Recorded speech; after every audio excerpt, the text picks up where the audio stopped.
right, hi folks. It is April 24th, 2024. My dogs are whining because they want to go outside. That's the same all year round. But I realized it's been a really long time since I gave you a seedling update, and a lot has been going on here. Outside, we might have one of our last frosts of the season, fingers crossed, tonight, and then it's supposed to warm up, but it's still just not safe enough to let these babies outside. I'll show you what I got. All right, so here's one of the two seed starting tables. Right off the bat, probably the most obvious thing is all of my tomato seedlings are just doing really nice. You might notice that I don't have any grow lights on these guys. And that's because these windows are south-facing windows, and before the leaves really fill in on the trees outside, these two spots where I have tables get a really nice amount of sun. Is it optimum amount of sun? Probably not, but it's enough to get these guys on a head start.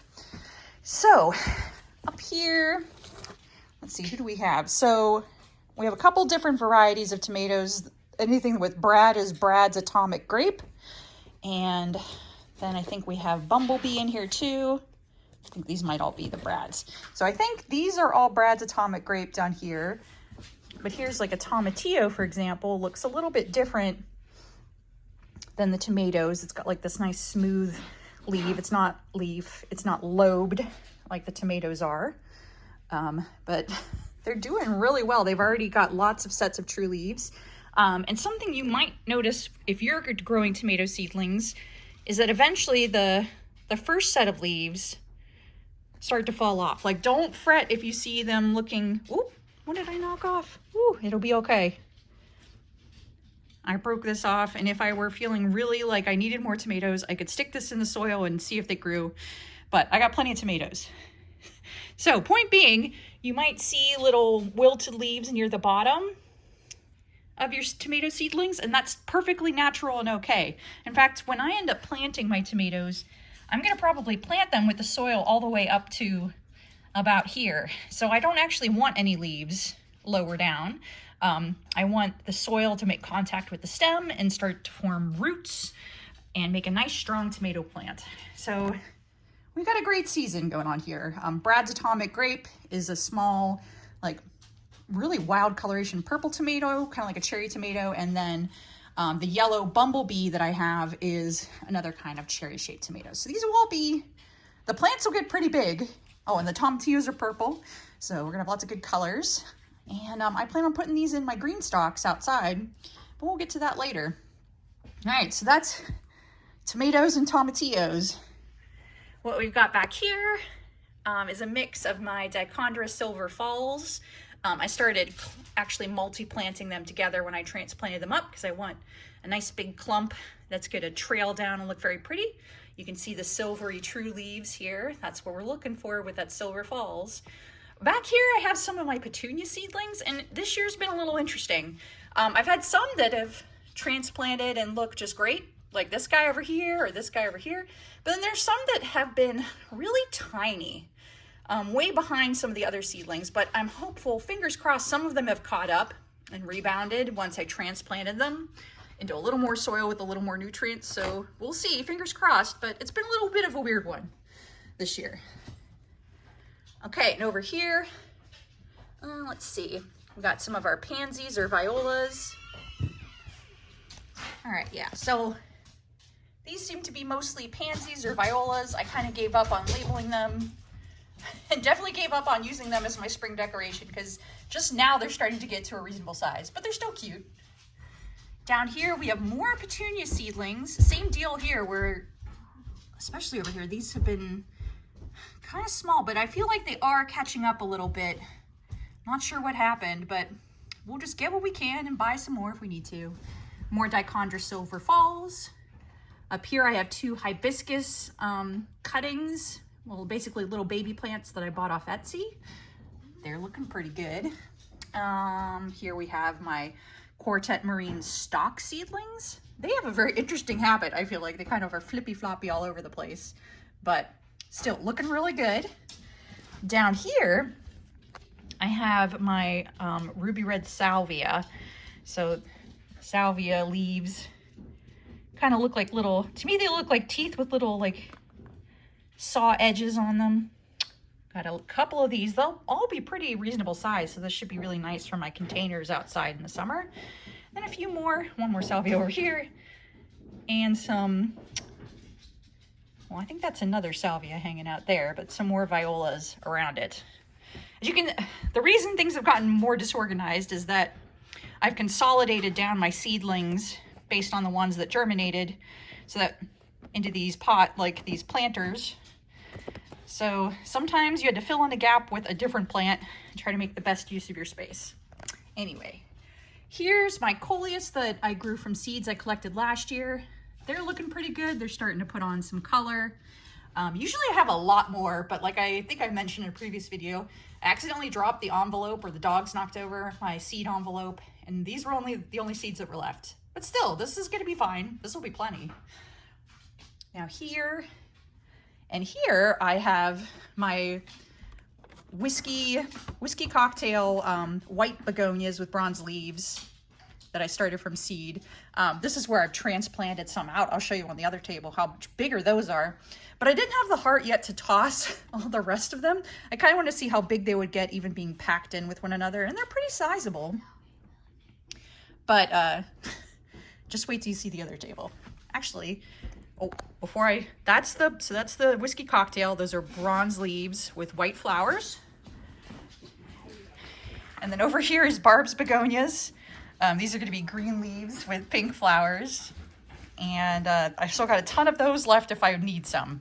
But let's go head over to the other seedling table. All right, so over here is my other seedling table. Flanking in the back here, I have my hibiscus that I've stored inside from last year. It was really happy outside, and I'm excited for year 2 of me having it. It has red flowers, pretty classic hibiscus experience. Then I've got some of my geraniums that I stored down over the winter.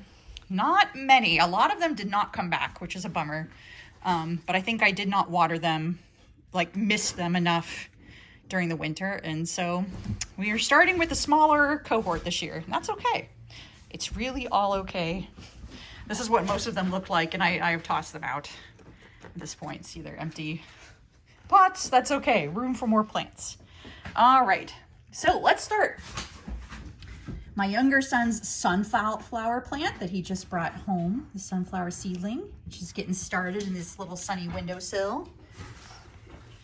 Let's see, can we get, oh, there we go. Now, it's really looking good. It's really looking good. I agree. Here we have the celosia seedlings. These are the Burning Embers mix that I got from Floret Farms. They're looking pretty good. When they were little tiny baby seedlings, come on, you can focus. I believe in you. Oh man. Let's see, there we go. When they were little tiny baby seedlings, they were really red through the stem, and it was really pretty. But alas, I didn't capture it. But the flowers that should be, the plumes that'll come off these plants should also be, as the name suggests, with burning embers. So a lot of warm reds and oranges. So I'm excited about that. Now, for contrast, here are my begonias. Plus some sort of diving guy. So here are Barb's begonias that I transplanted up a couple weeks back. You can see they're coming up to a much more reasonable size, and they're definitely way bigger than the ones that I kept closely planted together. Like the ones that are closely planted might have gotten about that big, but some of these are way bigger. And I think begonia seedlings are really funny because they don't grow uniformly leaf-wise. I'm trying to think, like here's a good example where like one half of the plant has like a giant leaf and then there's this tiny leaf. They kind of, I feel like they're kind of like puppies where like one part of them grows faster than another. But anyway, that's Barb's. Here's my whiskey cocktail, the white with bronze leaves mix. They're looking very nice. And I did 2 flats of them because, well, number one, because one of these is the seeds I collected off a plant last year. And one of these is the seeds that I bought from the same supplier that I got my seeds last year. So kind of curious to see if any cross-pollination happens. We'll see. And then way over here, Those are the begonia megawatt pinks. And they're actually going to get a whole heckin', like right now they're just about the same size as the whiskey cocktail, but they will get taller. So they're doing very nicely. Back behind that, the little, here I should just come over. Pardon me while I try to pan my camera by moving around my seedling table a little bit. Okay, so this is one of my great experiments this year. These are dahlia seedlings, dahlias that I started from seed. Normally I buy bulbs and plant them when it comes to dahlias, but I saw that Floret Farms, who does beautiful dahlias of all different kinds, was offering these like seed packs with like a mixture of like mystery seeds, basically. Who knows what you're gonna get? I just couldn't resist. So I'm trying that out, and you can see they're already pretty much getting as tall as tomato seedlings, and I promise you I planted them a lot later than my tomato seedlings. So I'm gonna need to pot them up into larger size pots ASAP. I feel like they're getting really big really fast, which is excellent, but also they're gonna need room. Back here, I've got more of my stock, just some extra seeds that I had. Over here, some more dahlias, looking ginormous. The tiny little leaves right here. This is my thyme. Growing some thyme to try to use as a ground cover outside, so that's another experiment. Back here, more violas or pansies, I can't remember which. It's gonna be fun. By the time they're ready, by the time they're like full size and blooming, I feel like it's gonna be too hot for them. But you know, them's the breaks. And then again, back here, my megawatt pink begonias. They just look so good. I'm really excited. I really love the bronze leaf begonias. I love the green ones too. Like those are gonna, that's a classic look, and it's gonna be so nice and fresh. But boy, I do love the bronze ones too. But okay, let me show you one other thing. So the other really sunny spot in my house is here off the east side of the house.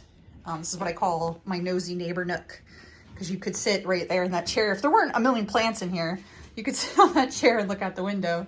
That's what we're dealing with this time of year. But what I wanted to show you in particular are my elephant ears.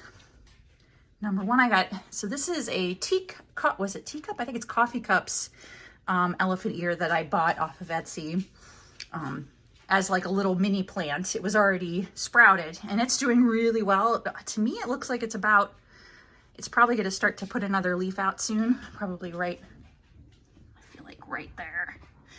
We'll see, but I'm excited to grow this one outside because last year it was so hot and steamy that the elephant ears just looked amazing. I think they really liked that sort of vibe.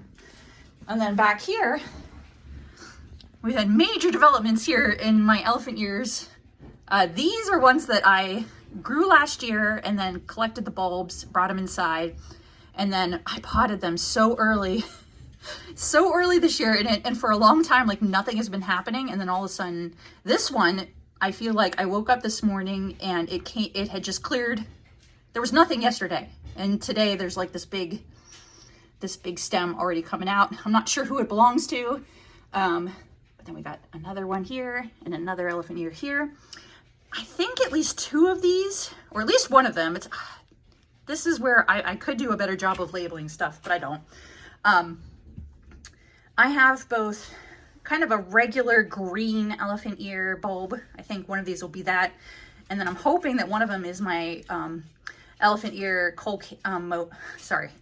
Caucasia is the genus for elephant ear, but Mojito is the variety that I bought last year that has really pretty mottled leaves, like dark green and light green. And I'm really hoping that's one of these bulbs that came back.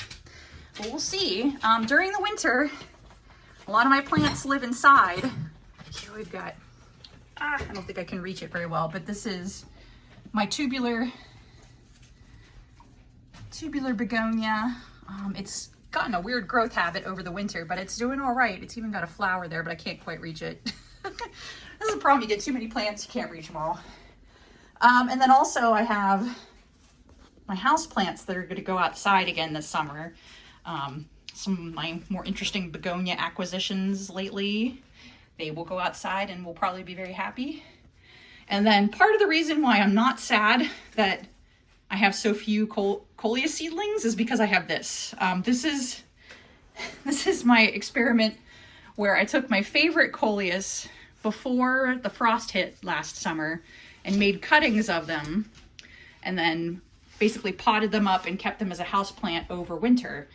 And they've done really great. I feel like, especially I'm relieved, like that one back there has been such a great color. I think it's like campfire. So what I'm probably going to do soon, and I'll make a separate video about it, is that I'm probably going to make cuttings off of these cuttings, like coming in here and snipping off part of it so that I can make additional plants, basically propagate in a way where I will have all of my favorite coleus guaranteed, and also way ahead of the seedlings. Because if you remember, those were just little baby leaves, whereas these are full-grown plants, and even the cuttings will be full-grown plants before you know it. So that's what's coming next. So yeah, that's what's coming next in the garden. Specifically, gonna probably pot up some of my seedlings a little bit more, like the dahlias, and start doing some propagation on my coleus that I showed you, kind of multiply them. I also need to start my dahlia tubers that I bought, like I do every year, because we're getting to the point where, like I said, this might be the last frost or two we have here in zone 6B in Michigan. And then I can start taking plants outside. I'm gonna probably put up my greenhouse next time you see the seedlings. So they're probably gonna be in my little greenhouse outside, which will give me a lot more space to start some of these larger plants. Like the dahlias will take off and take up a lot of space. And so I wanna start them pretty close to when I can keep them outside, because this house is already overflowing with plants. Anyway, hope you're all doing well. Regardless of where you are, you might be way ahead of me or you might be way behind me. But this is the part of the season that's a little exciting and a little maddening for every gardener, because you're waiting for that big graduation from indoors to outdoors. So be kind to yourself, because I know this part can be a little frustrating, and not everything grows the way you expect, but it's all part of the lesson. So talk to you all later. Bye, plant people.